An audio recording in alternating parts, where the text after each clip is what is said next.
Buenas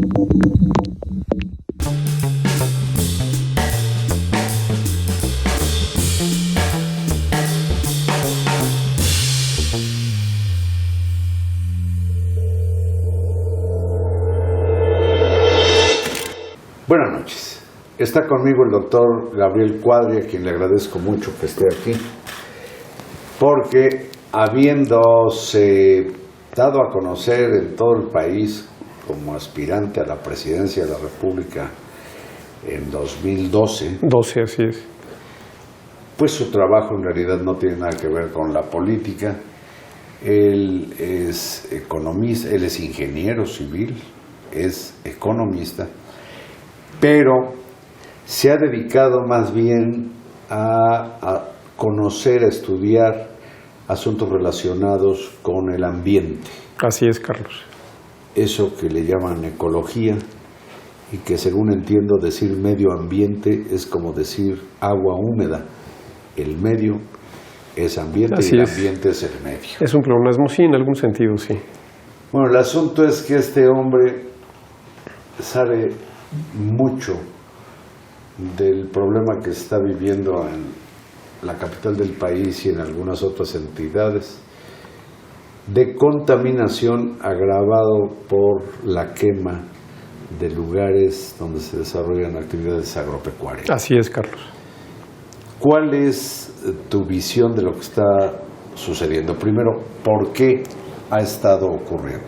Bueno, mira, son varios elementos. El primero, el gobierno ha desmantelado la administración pública con el objeto de transferir masivamente recursos a los programas de subsidios para sus clientelas políticas. Y se ha ensañado particularmente con la Semarnat. A la Semarnat le han quitado casi más del 40% del presupuesto. El 40% del presupuesto se lo quitaron a CONAFOR, a la Comisión Nacional Forestal, se lo quitaron a la Comisión Nacional de Áreas Naturales Protegidas, a la Comisión Nacional para el Conocimiento y Uso de la Biodiversidad, la CONABIO, que dirige el doctor José Sarucán. Le cancelaron el fideicomiso con el cual se financiaba, dejaron a Céfala hasta hoy, a la Comisión Ambiental de la Megalópolis, y le quitaron el presupuesto. Entonces, además de dejar abandonados, digamos, los bosques comunitarios, las reservas de la biosfera, los parques nacionales, los programas satelitales de percepción remota para detección de incendios que tenía la CONABIO, destruyeron todas las capacidades de reacción, de prevención y de reacción para el combate a incendios forestales en el país. Eliminaron, cancelaron el programa de empleo temporal, que es con el cual se financiaba a las brigadas contra incendios, se les equipaba y se les capacitaba para que actuaran antes de la temporada de estiaje y durante la temporada de estiaje, previniendo y combatiendo los incendios forestales.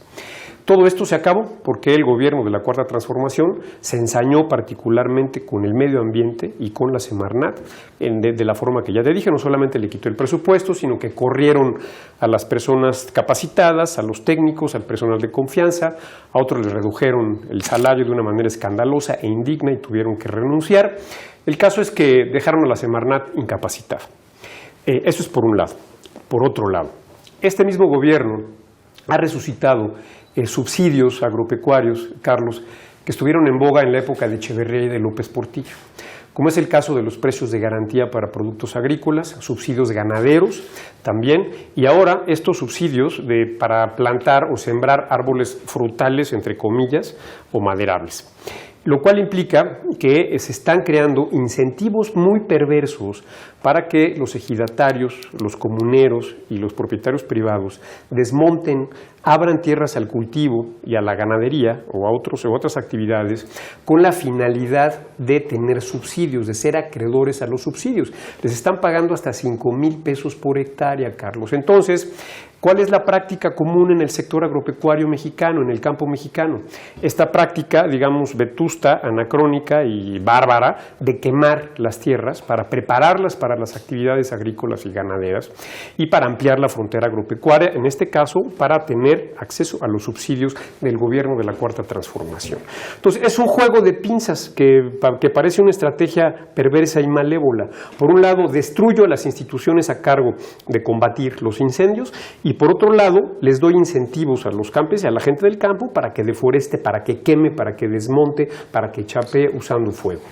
Pero, a ver, doctor Gabriel Cuadri, ¿qué no lo perverso del asunto está en que haces una lectura política del problema?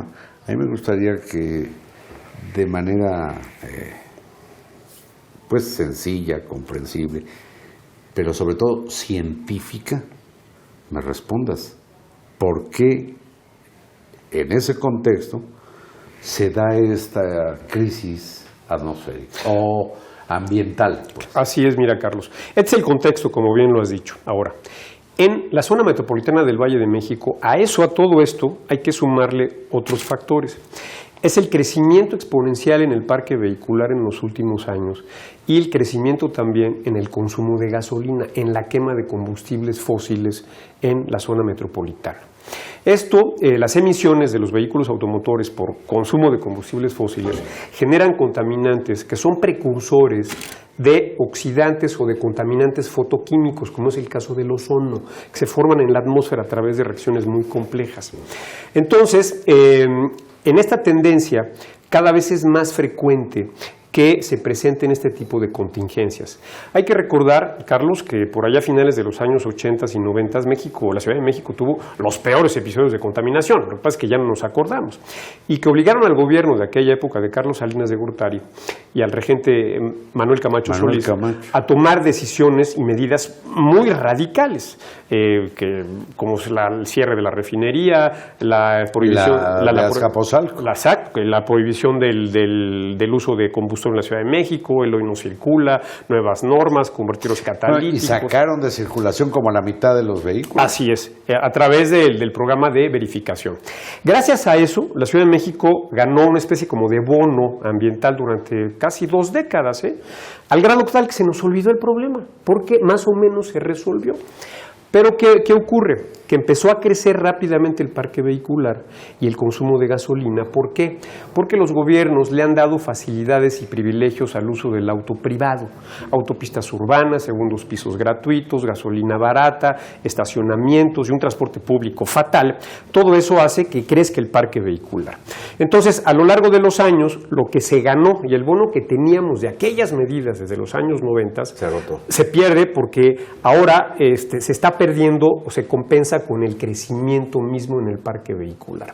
Entonces, dado ese proceso, ocurren en el Valle de México y en la zona metropolitana y en muchos lugares del mundo fenómenos atmosféricos, como es el caso de los sistemas de alta presión, que generan inversiones térmicas y que impiden que los contaminantes circulen y que se dispersen. Entonces, como es una olla, generas muchos contaminantes fotoquímicos y además estás generando partículas menores a 2.5 micras, PM2.5, por los incendios forestales y agropecuarios, y tienes una sopa realmente letal en un contexto de una inversión térmica y de un sistema de alta presión. Y eso es lo que está ocurriendo justamente en estos días, Carlos. Y la actuación con los asegúnes que da el contexto y la cuestión del crecimiento del parque vehicular y la quema de áreas agropecuarias, ya presentado el problema. Tú imagínate que Andrés Manuel López Obrador te hubiera invitado a encabezar el área que se encarga de ver qué con este tipo de contingencias en lo que le llaman la megalópolis. ¿Qué le habrías sugerido? Pues mira, yo no hubiera aceptado, en primer lugar, por las condiciones... No, en el supuesto te amuelas. Okay. Ya lo acepto. Eres el responsable. ¿Qué habrías hecho? Exijo que se suspendan los subsidios agropecuarios, exijo que se restablezca el presupuesto y las capacidades técnicas y humanas e institucionales a la Semarnat, y utilizamos lo que ya se hizo en años anteriores, los programas de calidad del aire y los protocolos de atención a contingencias para intervenir de manera inteligente en una una situación de este tipo. Y por otro lado, digamos, cancelar las políticas de este régimen de promover el uso de combustibles fósiles y de promover en vez de eso, la electrificación del parque vehicular en la Ciudad de México. Estamos con un gobierno que lo que quiere es quemar carbón, aumentar el consumo de carbono en termoeléctricas, que canceló, Carlos, las subastas de energía limpia, de energía renovable, que quiere hacer refinerías, quiere construir una refinería, que quiere promover el consumo de gasolina en el país y en la Ciudad de México, en vez de ver al futuro y ver que la tendencia es la electrificación, es la electricidad, y el gobierno debería tener una política muy clara de generación eléctrica con energía renovable, de cumplimiento de los compromisos de México ante el Acuerdo de París en materia de cambio climático y de electrificación del parque vehicular. ¿Le sugerirías transporte público también? Claro. Transporte público de alta calidad, y esa es la solución a mediano y largo plazo. En esta generación de energía, tú aceptas, yo con lo no científico que soy, pienso que la energía nuclear puede proporcionar una energía limpia. Tienes razón. ¿Tengo razón? Tienes razón. Y creo que la energía nuclear es un componente esencial para un futuro de cero carbono y de lucha frontal y eficaz contra el calentamiento global. ¿Y qué habrías hecho, tomando en cuenta que buena parte del problema que se ha estado viviendo es producido por incendios? ¿Qué habrías hecho, aunque no tuvieran la responsabilidad directa, los vehículos? ¿Cuántos vehículos? Se supone que en el área metropolitana 6 millones de vehículos. México hay 6 millones de vehículos. ¿Cuántos habría sacado? Por lo menos la mitad, Por lo menos la mitad. En una contingencia de este tipo, la mitad. Y habría habilitado al plan DN3 de la Sedena, así, en la zona metropolitana y en la región central. Hubiera habido un desastre. Así es. ¿Y qué haría la Sedena? Para, digamos, impedir las quemas agropecuarias y las quemas forestales, sancionar a los responsables y, digamos, reconstituir las brigadas de combate a incendios para evitar las emisiones de partículas. Eso tendría que haberlo hecho el gobierno y no lo hizo. Es decir, en estos días se ha vivido un estado de emergencia. De emergencia. Y se ha atendido como se ha podido, bien o mal, lo que han hecho. ¿Está bien o mal?